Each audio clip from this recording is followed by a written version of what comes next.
Hi all, എല്ലാവർക്കും നമസ്കാരം. So ഇന്നത്തെ വീഡിയോ ഒരു മോക്ക് ടെസ്റ്റിൻ്റെ വീഡിയോ ആണ്. മൾട്ടിപ്പിൾ ചോയ്സ് ക്വസ്റ്റ്യൻ അല്ലെങ്കിൽ യൂണിവേഴ്സിറ്റി അസിസ്റ്റൻറ്റിനെ പ്രിപ്പയർ ചെയ്യുന്നവർക്ക് സ്പെഷ്യൽ ടോപ്പിക്കിൻ്റെ MCQ ആണ് ഇന്നത്തെ വീഡിയോയിൽ നമ്മൾ ചെയ്യാനായിട്ട് പോകുന്നത്.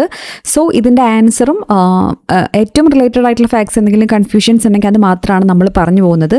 അപ്പം ഈ ഒരു വീഡിയോ നമ്മൾ ചെയ്യുന്നത് എക്സാം വരാറായി. ഒക്ടോബറിലാണ് ഡേറ്റ് PSC ഡിക്ലെയർ ചെയ്തേക്കുന്നത്. അപ്പോൾ നിങ്ങൾ കുറച്ചെങ്കിലും പഠിച്ചിട്ട് വേണം ഈ വീഡിയോ ചെയ്യാൻ, അല്ലെങ്കിൽ ഇതിൻ്റെ ഒരു എഫക്റ്റ് കിട്ടില്ല. കുറച്ചെങ്കിലും പഠിച്ചിട്ട് ഈ ഒരു ക്വസ്റ്റ്യൻസ് പ്രാക്ടീസ് ചെയ്താൽ മാത്രമാണ് നമുക്ക് മാർക്ക് സ്കോർ ചെയ്യാൻ പറ്റുള്ളൂ. കഴിഞ്ഞ യൂണിവേഴ്സിറ്റി അസിസ്റ്റൻറ്റിന് 16 മാർക്കോളം ഈ ഒരു സ്പെഷ്യൽ ടോപ്പിക്കിൽ നിന്നാണ് വന്നിട്ടുള്ളത്. ഡിഫറെൻറ്റ് എഡ്യൂക്കേഷൻ പോളിസീസിൽ നിന്നുമാണ് 16 മാർക്കോളം വന്നിട്ടുള്ളത്. അപ്പോൾ അത്രയും മാർക്കിന് ചോദ്യം വരാൻ ചാൻസ് ഉള്ളത് കൊണ്ട് വളരെ ഇമ്പോർട്ടൻ്റ് ആയതുകൊണ്ടാണ് നമ്മളൊരു ഈ വീഡിയോ കുറേ പേര് റിക്വസ്റ്റ് ചെയ്തതിൻ്റെ ഭാഗമായിട്ട് ചെയ്യുന്നത്. സോ ഒരു ക്വസ്റ്റ്യൻ ഞാൻ വായിക്കും, അതിൻ്റെ ഓപ്ഷൻസ് വായിക്കും, എന്നിട്ട് ഒരു മിനിറ്റ് ഒന്ന് പോസ് ചെയ്തിട്ട് അതിൻ്റെ ആൻസർ അപ്പം തന്നെ പറയും. നിങ്ങളത് സ്വന്തമായിട്ട് ഒരു പേപ്പറോ വല്ലതും എടുത്തിട്ട് ഈ വീഡിയോ കാണാനായിട്ട് ശ്രമിക്കുക. മാർക്ക് നോട്ട് ചെയ്ത് വയ്ക്കുക. എത്ര മാർക്ക് ഉണ്ടെന്ന് താഴെ കമൻറ്റ് ചെയ്യാനും മറക്കരുത്. ഫസ്റ്റ് ക്വസ്റ്റ്യൻ നോക്കാം. കോത്താരി കമ്മീഷൻ സ്ഥാപിതമായ വർഷം ഏതാണ്? 1952, option B 1964, option C 1968, option D 1972. So ഇവിടെ കറക്റ്റായിട്ടുള്ള ആൻസർ ഓപ്ഷൻ ബി 1964 എന്നുള്ളതാണ്. 40 ക്വസ്റ്റ്യൻസ് ആണ് നമ്മൾ ഈ ഒരു വീഡിയോയിലൂടെ ചെയ്യാനായിട്ട് ഉദ്ദേശിക്കുന്നത്. ഓക്കെ, 1964 ഫോം ചെയ്യുന്ന കോത്താരി കമ്മീഷൻ റിപ്പോർട്ട് സബ്മിറ്റ് ചെയ്യുന്നത് 1966 ഇത് പ്രകാരമാണ് ഇന്ത്യയിലെ ആദ്യത്തെ എഡ്യൂക്കേഷന് വേണ്ടിയിട്ടുള്ള ഒരു പോളിസി, നാഷണൽ എഡ്യൂക്കേഷൻ പോളിസി ആദ്യത്തെ ഇന്ത്യയിൽ നിലവിൽ വരുന്നത്, സ്വാതന്ത്ര്യത്തിന് ശേഷം നിലവിൽ വരുന്നത് 1968 ഈ കോത്താരി കമ്മീഷൻ്റെ റിപ്പോർട്ടിനെ അടിസ്ഥാനമാക്കിയിട്ടാണെന്നുള്ളതും അറിഞ്ഞിരിക്കുക. അടുത്ത ചോദ്യം, കോത്താരി കമ്മീഷൻ റിപ്പോർട്ടിൻ്റെ ഔദ്യോഗിക പേര് എന്തായിരുന്നു? വിദ്യാഭ്യാസവും ദേശീയ വികസനവും, ഓപ്ഷൻ എ. ഓപ്ഷൻ ബി സർവകലാശാല ദേശീയ നയം, ഓപ്ഷൻ സി സർവകലാശാല വിദ്യാഭ്യാസത്തെക്കുറിച്ചുള്ള റിപ്പോർട്ട്, ഓപ്ഷൻ ഡി വിദ്യാഭ്യാസത്തെക്കുറിച്ചുള്ള ദേശീയ നയം. കറക്റ്റായിട്ടുള്ള ആൻസർ ഓപ്ഷൻ എ ആണ്. വിദ്യാഭ്യാസവും ദേശീയ വികസനവും എന്നുള്ളതാണ് കറക്റ്റായിട്ടുള്ള ആൻസർ. അപ്പോൾ നിങ്ങൾ ടൈം എടുത്ത് വായിക്കുന്നവരാണെങ്കിൽ വീഡിയോ ഒന്ന് പോസ് ചെയ്തിട്ട് കറക്റ്റ് ആൻസർ നിങ്ങൾ സ്വയം മാർക്ക് ചെയ്യാനായിട്ട് ശ്രമിക്കുക. എന്നാലാണ് നമ്മൾ ഉദ്ദേശിച്ചൊരു റിസൾട്ട് ലഭിക്കുകയുള്ളൂ. അടുത്ത ചോദ്യം നോക്കാം. നാഷണൽ എഡ്യൂക്കേഷൻ പോളിസി 2020 ശുപാർശ ചെയ്യുന്നതനുസരിച്ച് ഉന്നത വിദ്യാഭ്യാസ രംഗത്ത് വിദ്യാർത്ഥികൾക്ക് പഠനത്തിനിടയിൽ കോഴ്സ് മാറാനും ക്രെഡിറ്റുകൾ സൂക്ഷിക്കാനുമായി ആരംഭിച്ച ഡിജിറ്റൽ സംവിധാനം ഏതാണ്? Option A DigiLocker, option B academic bank of credits, option C national scholarship portal, option D e Pathshala. ഇവിടെ കറക്റ്റായിട്ടുള്ള ആൻസർ ആയിട്ട് വരുന്നത് ഓപ്ഷൻ ബി ആണ്. അക്കാഡമിക് ബാങ്ക് ഓഫ് ക്രെഡിറ്റ്സ് ആണ്. വളരെ ഇമ്പോർട്ടൻ്റ് ആയിട്ടുള്ള ഒരു ചോദ്യമാണ്. ഓപ്ഷൻ ബി ആണ് ഇവിടെ കറക്റ്റായിട്ടുള്ള ആൻസർ. നെക്സ്റ്റ് ക്വസ്റ്റ്യൻ, സെക്കൻഡറി തലത്തിൽ ത്രിഭാഷാ സൂത്രവാക്യം 3 ലാംഗ്വേജ് ഫോർമുല ശുപാർശ ചെയ്ത വിദ്യാഭ്യാസ കമ്മീഷൻ ഏതാണ്? Option A Radhakrishnan commission, option B Hartog committee, option C Sachar committee, option D Kothari commission. തന്നിരിക്കുന്നതിൽ വെച്ചിട്ട് ഏറ്റവും സ്യൂട്ടബിൾ ആയിട്ടുള്ള ഏറ്റവും കറക്റ്റ് ആയിട്ടുള്ള answer option D Kothari commission ആണ്. അടുത്ത ചോദ്യം, ഇന്ത്യയിലെ പ്രാഥമിക സ്കൂളുകളിൽ അടിസ്ഥാന സൗകര്യങ്ങളും അധ്യാപകരെയും ഉറപ്പാക്കുന്നതിനായി 1986 ദേശീയ വിദ്യാഭ്യാസ നയം വിഭാവനം ചെയ്ത പദ്ധതി ഏതാണ്? Option A operation black board, option B Sarva Shiksha Abhiyan, option C രാഷ്ട്രീയ മാധ്യമിക് ശിക്ഷ അഭിയാൻ, ഓപ്ഷൻ ഡി ഉച്ചഭക്ഷണ പദ്ധതി. Option A operation black board ആണ് ഇവിടെ കറക്റ്റായിട്ടുള്ള ആൻസർ. നേരെ തിരിച്ചും ചോദിക്കാം. അതായത് ഓപ്പറേഷൻ ബ്ലാക്ക് ബോർഡ് ഏത് വിദ്യാഭ്യാസ നയത്തിൽ മുന്നോട്ട് വെച്ച പദ്ധതിയാണ് എന്നുള്ള രീതിയിൽ. എന്നിട്ട് ഓപ്ഷൻസിൽ 1968, 86, 2020 അല്ലെങ്കിൽ 1993 അങ്ങനെ പല ഓപ്ഷൻ തിരിച്ചും അങ്ങോട്ടും ഇങ്ങോട്ടും ചോദിക്കാം. മാറിപ്പോവാതെ പഠിക്കാനായിട്ട് ശ്രദ്ധിക്കാം. അടുത്ത ചോദ്യം, ഗ്രാമീണ മേഖലയിലെ കഴിവുള്ള കുട്ടികൾക്ക് മികച്ച വിദ്യാഭ്യാസം നൽകുന്നതിനായി 1986 നയപ്രകാരം ആരംഭിച്ച പ്രത്യേക റെസിഡൻഷ്യൽ സ്കൂളുകൾ ഏവ? ഓപ്ഷൻ എ കേന്ദ്രീയ വിദ്യാലയങ്ങൾ, ഓപ്ഷൻ ബി മോഡൽ സ്കൂളുകൾ, ഓപ്ഷൻ സി ജവഹർ നവോദയ വിദ്യാലയങ്ങൾ, option D Eklavya model residential സ്കൂളുകൾ. ഓപ്ഷൻ സി ജവഹർ നവോദയ വിദ്യാലയങ്ങളാണ് ഇവിടെ കറക്റ്റായിട്ടുള്ള ആൻസർ. നേരെ തിരിച്ചും നേരത്തെ പറഞ്ഞ പോലെ ചോദിക്കാം. അടുത്ത ചോദ്യം, 7ാമത്തെ ചോദ്യം. സ്കൂൾ വിദ്യാർത്ഥികളുടെ സമഗ്രമായ പുരോഗതി രേഖപ്പെടുത്താൻ നാഷണൽ എഡ്യൂക്കേഷൻ പോളിസി 2020 നിർദ്ദേശിച്ച കുട്ടിയുടെ സ്വയം വിലയിരുത്തലും സഹപാഠികളുടെയും അധ്യാപകരുടെയും വിലയിരുത്തലും അടങ്ങുന്ന പുതിയ പ്രോഗ്രസ് കാർഡിന്റെ പേരെന്താണ്? Option A 360 holistic report card, option B digital progress diary, option C academic profile card, option D national skill card. 2020 നിർദ്ദേശിച്ച കുട്ടികളുടെ സ്വയം വിലയിരുത്തലിനും സഹപാഠികളുടെയും അധ്യാപകരുടെയും വിലയിരുത്തലിനും അടങ്ങുന്ന പ്രോഗ്രസ് കാർഡിന്റെ പേരാണ് ഓപ്ഷൻ എ 360 ഹോളിസ്റ്റിക് റിപ്പോർട്ട് കാർഡാണ് കറക്റ്റായിട്ടുള്ള ആൻസർ. അടുത്ത ചോദ്യം, നാഷണൽ എഡ്യൂക്കേഷൻ പോളിസി 2020 വിഭാവനം ചെയ്യുന്നതനുസരിച്ച് പ്രീ സ്കൂൾ മുതൽ സെക്കൻഡറി തലം വരെയുള്ള സ്കൂൾ വിദ്യാഭ്യാസ രംഗത്ത് 100% ഗ്രോസ് എൻറോൾമെന്റ് റേഷ്യോ കൈവരിക്കാൻ ലക്ഷ്യമിടുന്ന വർഷം എന്താണ്? GER സ്കൂൾ വിദ്യാഭ്യാസ രംഗത്ത് 100% കൈവരിക്കാൻ ലക്ഷ്യമിടുന്ന വർഷം option A 2025, option B 2030, option C 2035, option D 2040. ശരിയായ ഉത്തരം ഓപ്ഷൻ ബി 2030 എന്നുള്ളതാണ്. അടുത്ത ചോദ്യം, 9ാമത്തെ ചോദ്യം. നാഷണൽ എഡ്യൂക്കേഷൻ പോളിസി 2020 സ്കൂൾ വിദ്യാർത്ഥികളുടെ വിലയിരുത്തലിനായി രൂപീകരിക്കാൻ നിർദ്ദേശിച്ച പുതിയ ദേശീയ വിലയിരുത്തൽ കേന്ദ്രത്തിന്റെ നാഷണൽ അസസ്മെന്റ് സെന്ററിന്റെ പേരെന്താണ്? Option A Utkarsh, option B Safal, option C Parakh, option D Diksha. Correct answer option C Parakh എന്നുള്ളതാണ്. അപ്പോൾ ഇതിനെക്കുറിച്ച് കുറച്ച് കാര്യങ്ങൾ നമുക്ക് നോക്കാം. പരക്കിൻ്റെ full form performance assessment review and analysis of knowledge for holistic development എന്നുള്ളതാണ്. 2020 എഡ്യൂക്കേഷൻ പോളിസിയുടെ ഭാഗമായിട്ട് വന്നിട്ടുള്ള അസസ്മെൻറ്റ് സെൻ്ററാണ്. വളരെയധികം ഇമ്പോർട്ടൻ്റ് ആണ്. അതിന് എക്സ്പാൻഷനും ചോദിക്കാൻ സാധ്യതയുണ്ട്. Performance assessment review and analysis of knowledge for holistic development എന്നുള്ളതാണ്. ഈ ഓപ്ഷൻസിൽ വളരെ ഇമ്പോർട്ടൻ്റ് ആയിട്ടുള്ള കുറച്ച് എണ്ണം കൂടെ നമുക്ക് നോക്കാം അല്ലേ. സഫലിൻ്റെ പൂർണ്ണരൂപം എന്താണ്? Structured assessment for analysing learning. Structured assessment for analysing learning. CBSE സ്കൂളുകളിലെ 3, 5, 8 ക്ലാസ്സുകളിലെ കുട്ടികളുടെ പഠന നിലവാരം പരിശോധിക്കുന്നതിനുള്ള ഒരു വിലയിരുത്തൽ പദ്ധതിയാണ് സഫൽ. അപ്പോൾ ഇതും 2020 എഡ്യൂക്കേഷൻ പോളിസിയുടെ ഭാഗമായിട്ട് വന്നുള്ളതാണ് എന്നുള്ളത് അറിഞ്ഞിരിക്കുക. അടുത്തത് ഓപ്ഷനിൽ നമ്മൾ കണ്ടതാണ് ദീക്ഷ. അപ്പോൾ ദീക്ഷ പോർട്ടൽ 2020 എഡ്യൂക്കേഷൻ പോളിസിയിലേക്ക് വന്നുള്ളതല്ല. അതിന് മുന്നേ 2017 എസ്റ്റാബ്ലിഷ് ചെയ്തുള്ളതാണ്.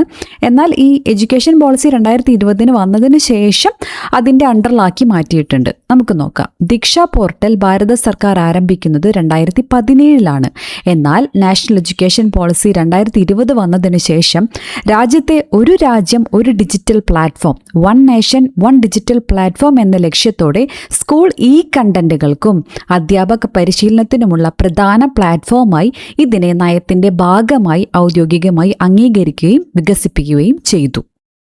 നെക്സ്റ്റ് ക്വസ്റ്റ്യൻ, 10ാമത്തെ ചോദ്യം. 2004-05 കോമൺ മിനിമം പ്രോഗ്രാമിന്റെ ഭാഗമായി വിദ്യാഭ്യാസ മേഖലയ്ക്കുള്ള സാമ്പത്തിക സഹായം വർദ്ധിപ്പിക്കുന്നതിനായി ഏർപ്പെടുത്തിയ നികുതി ഏതാണ്? ഓപ്ഷൻ എ വിദ്യാഭ്യാസ സെസ് അഥവാ education cess, option B service tax, option C value added tax, option D professional tax. Option A വിദ്യാഭ്യാസ സെസ് എന്നുള്ളതാണ് കറക്റ്റായിട്ടുള്ള ഉത്തരം. അടുത്ത ചോദ്യം നോക്കാം.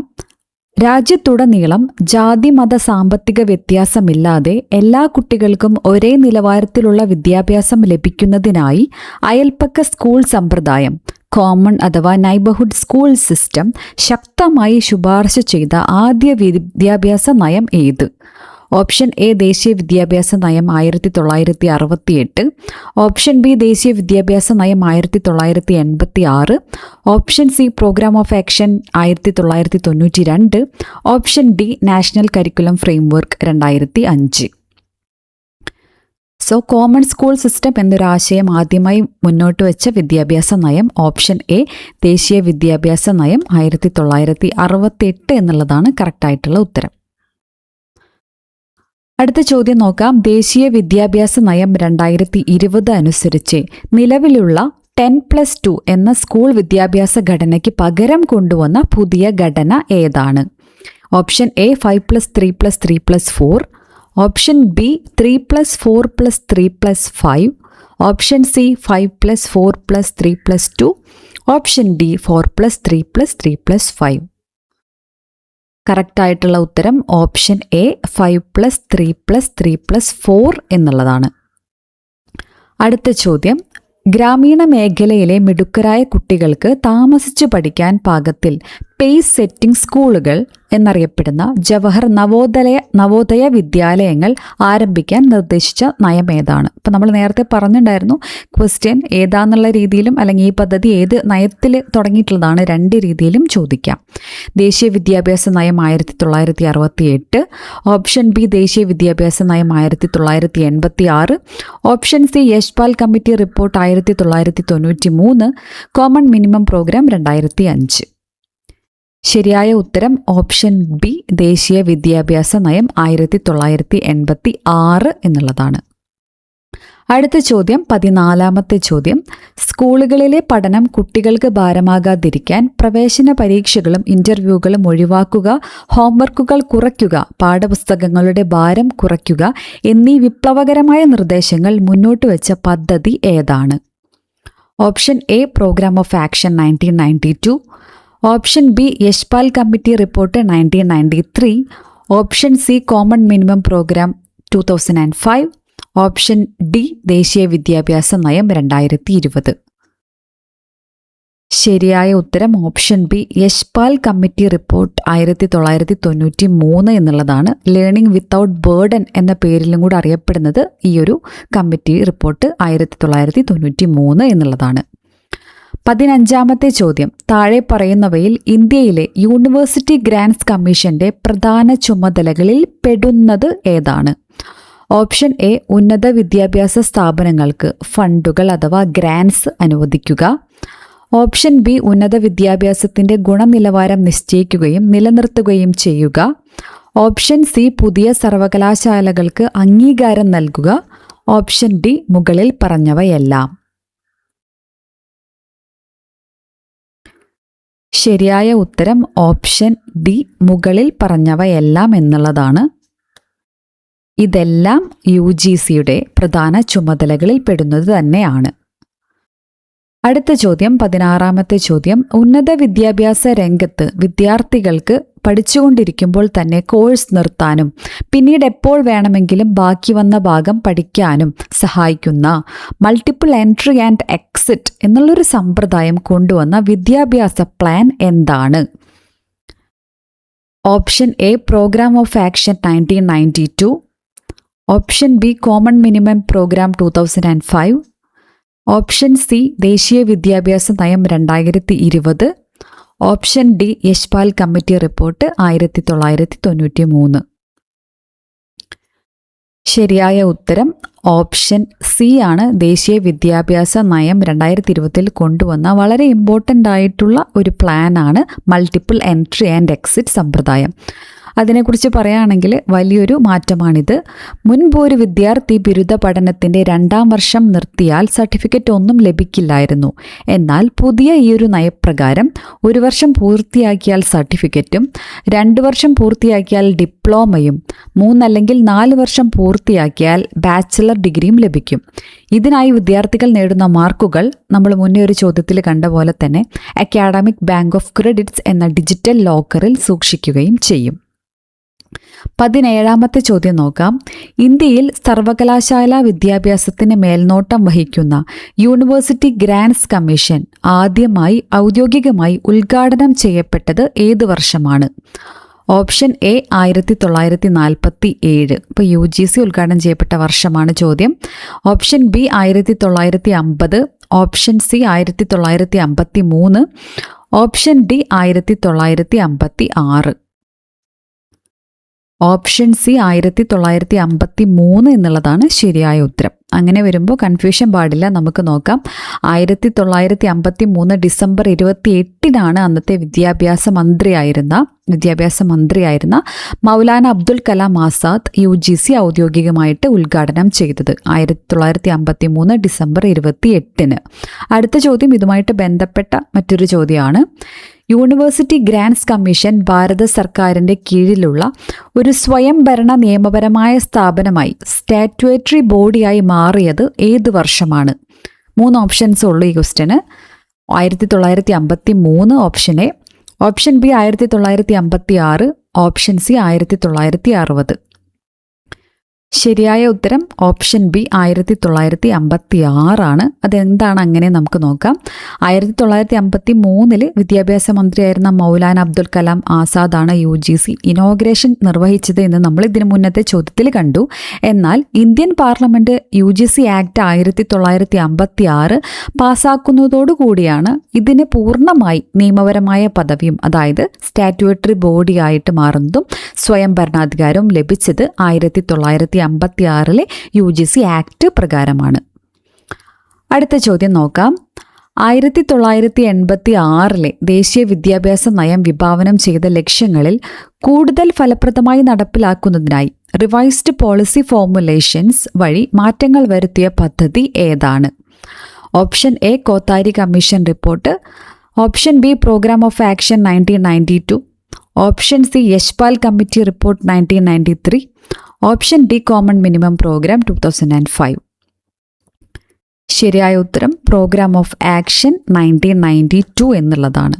ഇതിനെക്കുറിച്ച് നമ്മൾ നോക്കുകയാണെങ്കിൽ 1986 നയം നടപ്പിലാക്കി കുറച്ച് വർഷങ്ങൾക്ക് ശേഷം രാജ്യത്തെ രാഷ്ട്രീയ സാമൂഹിക സാഹചര്യങ്ങളിൽ മാറ്റം വന്നു. ഇതിനെ തുടർന്ന് അച്യുത് രാമമൂർത്തി കമ്മിറ്റിയും, അപ്പോൾ ഇതും വേണമെങ്കിൽ ചോദ്യമായിട്ട് വരാം, ഇതിനെ തുടർന്ന് അച്യുത് രാമമൂർത്തി കമ്മിറ്റിയും പിന്നീട് ജനാർദ്ദന റെഡ്ഡി കമ്മിറ്റിയും ഈ നയം പുനഃപരിശോധിച്ചു. ഇതിൻ്റെ അടിസ്ഥാനത്തിൽ 1986 നയത്തെ കുറച്ചുകൂടി പരിഷ്കരിച്ച് റിവൈസ്ഡ് പോളിസി ഫോർമുലേഷൻസ് വിഭാവനം ചെയ്ത കർമ്മ പദ്ധതിയാണ് പ്രോഗ്രാം ഓഫ് ആക്ഷൻ 1992 എന്ന് പറയുന്നത്. 20ാമത്തെ ചോദ്യം. സ്വതന്ത്ര ഇന്ത്യയിലെ വിവിധ ദേശീയ വിദ്യാഭ്യാസ നയങ്ങളും കമ്മീഷനുകളും, അതായത് 1968 policy, 86 policy, national education policy of 2020 രാജ്യത്തിൻ്റെ മൊത്തം ആഭ്യന്തര ഉൽപ്പാദനത്തിൻ്റെ GDPയുടെ എത്ര ശതമാനം തുകയാണ് വിദ്യാഭ്യാസ മേഖലയ്ക്കായി നീക്കിവെക്കണമെന്ന് ശുപാർശ ചെയ്തിട്ടുള്ളത്? Option A 3%, option B 4.5%, option C 6%, option D 10%. ശരിയായ ഉത്തരം ഓപ്ഷൻ സി 6% എന്നുള്ളതാണ്. 21ാമത്തെ ചോദ്യം. നാഷണൽ എഡ്യൂക്കേഷൻ പോളിസി 2020 പ്രകാരം ഭാരത സർക്കാരിൻ്റെ മാനവ വിഭവശേഷി വികസന മന്ത്രാലയം ministry of human resource development പുനർനാമകരണം ചെയ്യപ്പെട്ടത് ഏത് പേരിലാണ്? ഓപ്ഷൻ എ ശാസ്ത്ര സാങ്കേതിക മന്ത്രാലയം, option B council of higher education, option C വിദ്യാഭ്യാസ മന്ത്രാലയം, ഓപ്ഷൻ ഡി ദേശീയ വികസന മന്ത്രാലയം. ശരിയായ ഉത്തരം ഓപ്ഷൻ സി വിദ്യാഭ്യാസ മന്ത്രാലയം എന്നുള്ളതാണ്. 22ാമത്തെ ചോദ്യം. വിവിധ വിദ്യാഭ്യാസ നയങ്ങളെയും അവ മുന്നോട്ട് വെച്ച പ്രധാനപ്പെട്ട ആശയങ്ങളെയും പൊരുത്തപ്പെടുത്തുക. മാച്ച് ദ ഫോളോയിങ് എന്നുള്ള രീതിയിലുള്ള ചോദ്യമാണ്. പതുക്കെ ശ്രദ്ധിച്ച് ആൻസറിലോട്ട് എത്താനായിട്ട് ശ്രമിക്കുക. ദേശീയ വിദ്യാഭ്യാസ നയം 1968 ഓപ്ഷൻ എ കൊടുത്തിട്ടുണ്ട്. ഓപ്ഷൻ ബി ദേശീയ വിദ്യാഭ്യാസ നയം 1986, option C Yashpal committee report 1993, option D ദേശീയ വിദ്യാഭ്യാസ നയം 2020. പ്രധാന ആശയങ്ങളിൽ ഇവിടെ operation black board and Navodaya വിദ്യാലയങ്ങൾ, രണ്ടാമതായി 5-3-3-4 സ്കൂൾ വിദ്യാഭ്യാസ ഘടന, മൂന്നാമതായി കോമൺ സ്കൂൾ സമ്പ്രദായം, നാലാമതായി ഭാരമില്ലാത്ത പഠനം. ഇതിൻ്റെ ഓപ്ഷൻസ് ഞാൻ വായിക്കുന്നില്ല, നിങ്ങൾ തന്നെ ഒരു മിനിറ്റ് പോസ് ചെയ്തിട്ട് വായിച്ചു നോക്കിയാൽ മതി. ഇപ്പം ഇവിടെ നമുക്ക് ഉത്തരം നോക്കാം. ദേശീയ വിദ്യാഭ്യാസ നയം 1968 കോമൺ സ്കൂൾ സിസ്റ്റം മുന്നോട്ട് വയ്ക്കുന്നത്. എ എന്ന് പറയുന്നത് 3 മാച്ച് ആവുന്നത്. അപ്പോൾ തന്നെ 2 ഓപ്ഷൻസാണ് നിൽക്കുന്നത്. ഇനി ദേശീയ വിദ്യാഭ്യാസ നയം 1986 പ്രധാന ലക്ഷ്യങ്ങളിൽ ഒന്നാണ് ഓപ്പറേഷൻ ബ്ലാക്ക് ബോർഡും നവോദയ വിദ്യാലയങ്ങളും. അപ്പോൾ ഇതാണ് കറക്റ്റായിട്ടുള്ള ആൻസർ. ഇവിടെ തന്നെ നമുക്ക് ആൻസർ കിട്ടി. എന്നാലും നമുക്ക് ബാക്കിയുള്ളതും കൂടെ നോക്കാം. യശ്പാൽ കമ്മിറ്റി റിപ്പോർട്ടാണ് ഭാരമില്ലാത്ത പഠനം ലേണിംഗ് വിത്തൗട്ട് ബേർഡൻ എന്ന ആശയമായിട്ട് വന്നത്. ദേശീയ വിദ്യാഭ്യാസ നയം 2020 5334 എന്നുള്ളൊരു സ്കൂൾ വിദ്യാഭ്യാസ ഘടന മുന്നോട്ട് വെച്ചത്. 23ാമത്തെ ചോദ്യം, ഭാരതത്തിലെ വിവിധ ദേശീയ വിദ്യാഭ്യാസ നയങ്ങളിലെ സ്ത്രീ വിദ്യാഭ്യാസവും ലിംഗസമത്വവുമായി ബന്ധപ്പെട്ട താഴെ പറയുന്ന പ്രസ്താവനകൾ പരിശോധിക്കുക. 3 പ്രസ്താവനകളാണ് ചോദ്യത്തിൽ ഉൾപ്പെടുത്തിയിട്ടുള്ളത്. ഇതിൽ ഏതൊക്കെയാണ് കറക്റ്റ് ആയിട്ടുള്ളത് എന്നുള്ള രീതിയിലുള്ള ഒരു സ്റ്റേറ്റ്മെൻറ്റിലെ ടൈപ്പ് ഓഫ് ക്വസ്റ്റ്യൻ ആണ്. പ്രസ്താവന 1 നമുക്ക് നോക്കാം.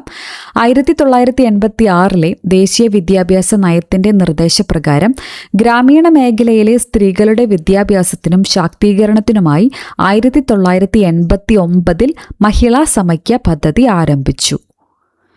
2ാമത്തെ സ്റ്റേറ്റ്മെൻറ്റ്, ദേശീയ വിദ്യാഭ്യാസ നയം 2020 അനുസരിച്ച് പെൺകുട്ടികളെയും ട്രാൻസ്ജെൻഡർ വിദ്യാർത്ഥികളെയും സാമൂഹികമായും സാമ്പത്തികമായും പിന്നോക്കം നിൽക്കുന്ന SEDGS socially and economically disadvantaged groups എന്ന പ്രത്യേക വിഭാഗത്തിലാണ് ഉൾപ്പെടുത്തിയിരിക്കുന്നത്.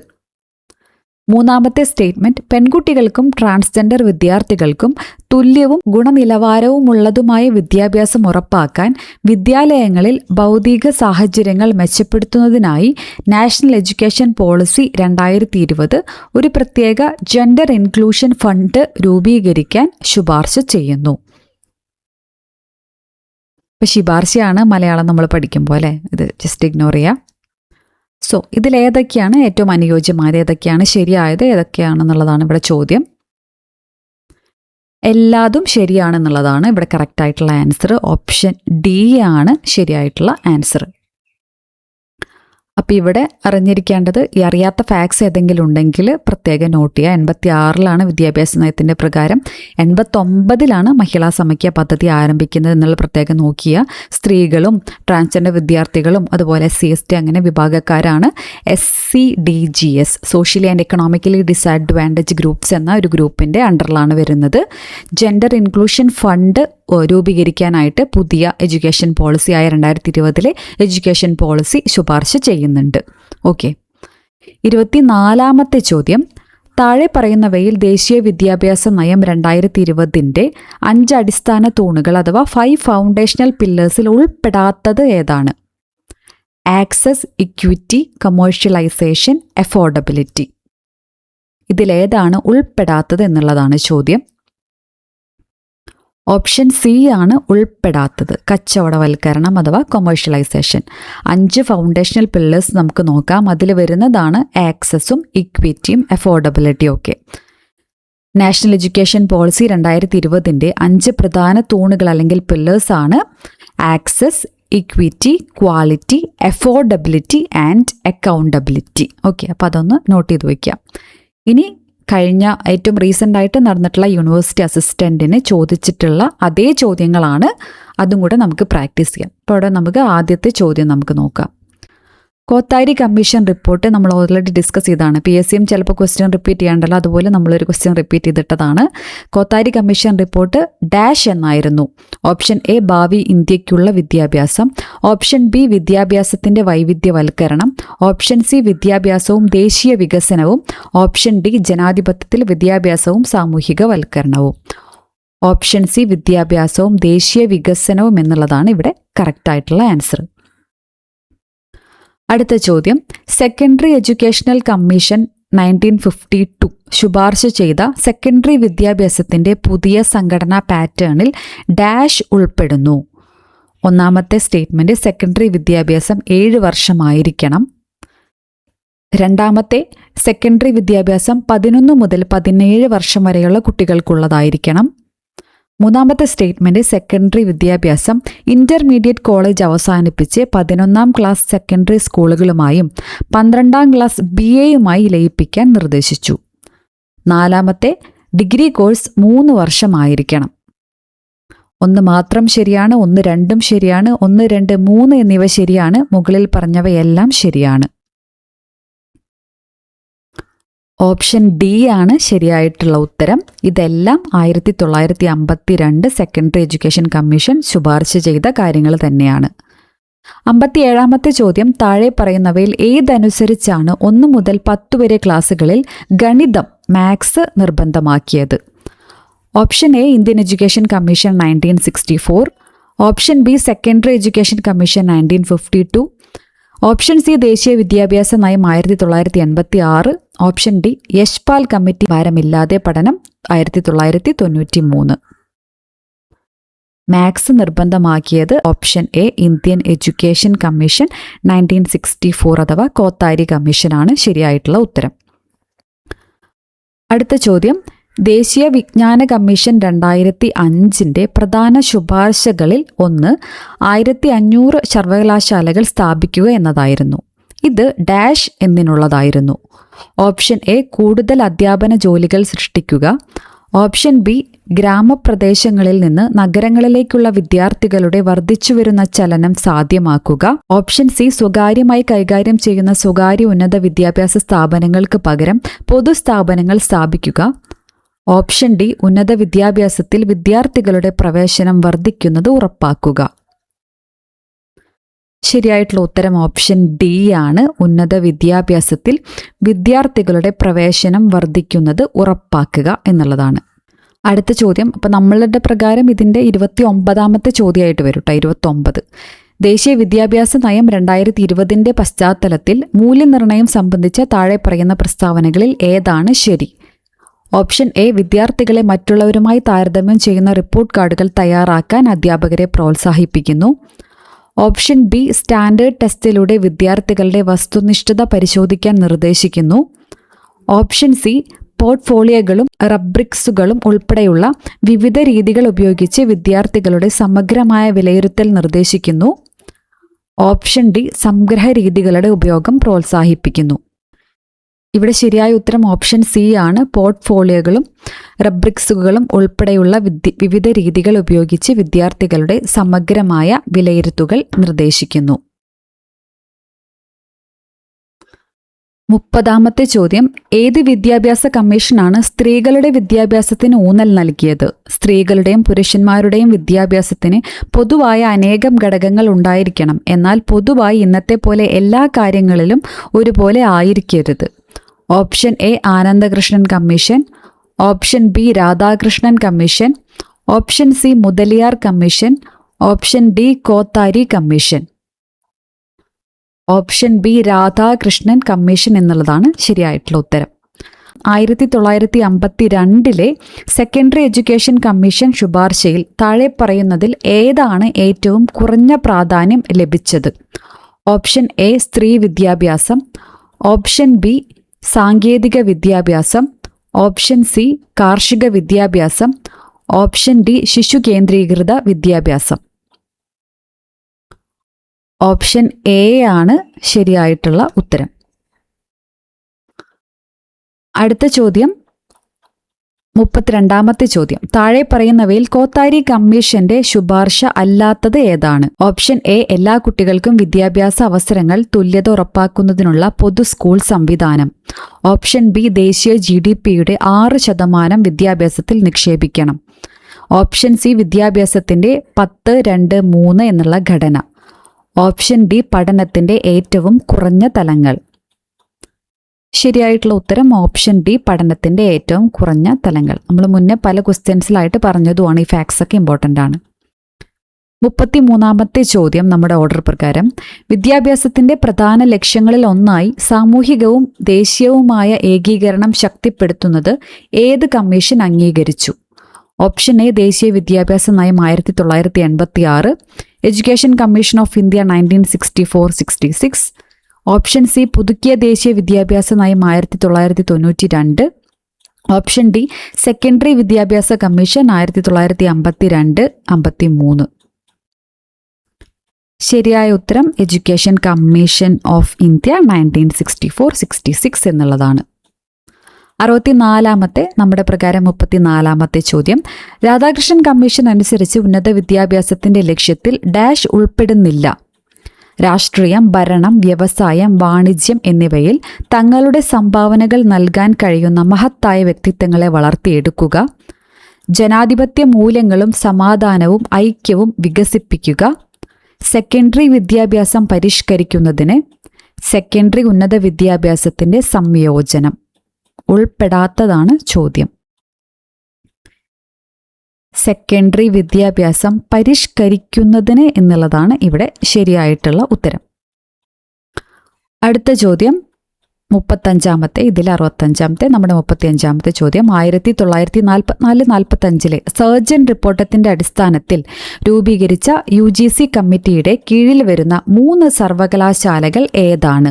അലിഗഡ്, ബനാറസ് ഹിന്ദു, ഡൽഹി കേന്ദ്ര സർവകലാശാലകൾ, Jawaharlal Nehru university, Indian institute of technology Bombay, Anna university, Punjab university, Visvesvaraya technological university, Tata institute of social science, Aligarh Muslim university, Calcutta university, Madras university. ശരിയായ ഉത്തരം ഓപ്ഷൻ എ ആണ്. അലിഗഡ്, ബനാറസ് ഹിന്ദു, ഡൽഹി കേന്ദ്ര സർവകലാശാലകൾ. 36-ാമത്തെ ചോദ്യം സ്കൂൾ ബാഗുകളുടെ ഭാരം കുറയ്ക്കുന്നതിന് ശുപാർശ ചെയ്ത് ഡാഷ് ആണ് നൽകിയത്? Option A Ramamurthy committee, option B ദേശീയ വനിതാ കമ്മീഷൻ, ഓപ്ഷൻ സി ദേശീയ വിദ്യാഭ്യാസ നയം 1986, option D Yashpal committee. Option D Yashpal കമ്മിറ്റിയാണ് ശരിയായിട്ടുള്ള ഉത്തരം. താഴെ നൽകിയിരിക്കുന്നത് 2 പ്രസ്താവനകളാണ്. 37-ാമത്തെ ചോദ്യം ഉന്നത വിദ്യാഭ്യാസത്തിന്റെ ഗുണനിലവാരം നിയന്ത്രിക്കുന്നതിനായി ഇന്ത്യൻ പാർലമെന്റിന്റെ നിയമപ്രകാരം UGC സ്ഥാപിച്ചു. സ്റ്റേറ്റ്മെന്റ് 2 UGC ഇന്ത്യയിലെ യൂണിവേഴ്സിറ്റി വിദ്യാഭ്യാസത്തിന്റെ ഏകോപനത്തിനും നിർണയത്തിനും നിലവാരം പുലർത്തുന്നതിനുമായാണ് UGC സ്ഥാപിതമായത്. താഴെ പറയുന്നവയിൽ നിന്ന് ഏറ്റവും ഉചിതമായ ഉത്തരം തിരഞ്ഞെടുക്കുക. പ്രസ്താവന 1ഉം 2ഉം ശരിയാണ്. പ്രസ്താവന 1 ശരിയും 2 തെറ്റുമാണ്. പ്രസ്താവന 1ഉം 2ഉം തെറ്റാണ്. പ്രസ്താവന 1 തെറ്റാണ്, 2 ശരിയാണ്. 2 പ്രസ്താവനകളും ശരിയാണ് എന്നാണ് കറക്റ്റായിട്ടുള്ള ആൻസർ. 68-ാമത്തെ ചോദ്യം അധ്യാപകർക്ക് പൊതുവായ മാർഗനിർദ്ദേശക തത്വങ്ങൾ വികസിപ്പിക്കുന്ന പുതിയ വിദ്യാഭ്യാസ നയം 2020 നിർദ്ദേശിച്ച professional standard setting body PSSB ഏതാണ്? General education council option A, option B professional standard setting body, option C national council for teacher education, option D national professional standards for teachers. ശരിയായിട്ടുള്ള ഉത്തരം option D national professional standards for teachers എന്നുള്ളതാണ്. 69-ാമത്തെ നമ്മുടെ 39-ാമത്തെ ചോദ്യം 2020 പുതിയ വിദ്യാഭ്യാസ നയത്തിൽ ഉൾപ്പെടുത്തിയിരിക്കുന്ന പ്രധാന പരിഷ്കാരങ്ങൾ ഏതാണ്? സ്റ്റേറ്റ് സ്കൂൾ സ്റ്റാൻഡേർഡ് അതോറിറ്റി സ്ഥാപിക്കൽ, പുതിയ പാഠ്യപദ്ധതിയും പെഡഗോഗിക്കൽ ഘടനയും 5334, തുല്യവും ഉൾക്കൊള്ളുന്നതുമായ വിദ്യാഭ്യാസം സാമൂഹികമായും സാമ്പത്തികമായും പിന്നാക്കം നിൽക്കുന്ന വിഭാഗങ്ങൾക്ക് പ്രത്യേക ഊന്നൽ നൽകുന്നു, പ്രീ പ്രൈമറി സ്കൂൾ മുതൽ ഗ്രേഡ് 12 വരെയുള്ള സ്കൂൾ വിദ്യാഭ്യാസത്തിന്റെ എല്ലാ തലങ്ങളിലേക്കും സാർവത്രിക പ്രവേശനം ഉറപ്പാക്കുക. 2, 3, 4 ഓൺലി, 1, 3, 4 ഓൺലി, മുകളിൽ പറഞ്ഞവയെല്ലാം 1, 2, 1 and 2 ഓൺലി. ശരിയായിട്ടുള്ള ഉത്തരം ഓപ്ഷൻ സി എല്ലാം ശരിയാണ് അല്ലേ, മുകളിൽ പറഞ്ഞവയെല്ലാം. 40-ാമത്തെയും നമ്മുടെ അവസാനത്തെയും ചോദ്യമാണ് ഉന്നത വിദ്യാഭ്യാസവുമായി ബന്ധപ്പെട്ട ദേശീയ വിജ്ഞാന കമ്മീഷൻ താഴെ പറയുന്ന 3 വശങ്ങളിൽ ശ്രദ്ധ കേന്ദ്രീകരിച്ചു. ഓപ്ഷൻ എ വിപുലീകരണം, വികസനം, പുരോഗതി, ഓപ്ഷൻ ബി വിപുലീകരണം, മികവ്, ഉൾപ്പെടുത്തൽ, ഓപ്ഷൻ സി നിയന്ത്രണം, വിപുലീകരണം, ഉൾപ്പെടുത്തൽ, ഓപ്ഷൻ ഡി നിയന്ത്രണം, മികവ്, പൊരുത്തപ്പെടൽ. ശരിയായ ഉത്തരം ഓപ്ഷൻ ബി ആണ്, വിപുലീകരണം, മികവ്, ഉൾപ്പെടുത്തൽ എന്നുള്ളതാണ്. സോ 40 ക്വസ്റ്റ്യൻസിൽ നിങ്ങളുടെ മാർക്ക് താഴെ കമൻറ്റ് ചെയ്യാനായിട്ട് മറക്കരുത്. ഇതുമായിട്ട് ബന്ധപ്പെട്ട ക്ലാസ്സുകളോ ഇനിയും ക്വസ്റ്റ്യൻസോ എന്താണ് വേണ്ടതെന്നുള്ളതും നിങ്ങൾ താഴെ കമൻറ്റ് ചെയ്യാനും മറക്കരുത്. അടുത്തൊരു വീഡിയോയിൽ കാണുന്നതുവരേക്കും thank you so much for watching. Have a good day.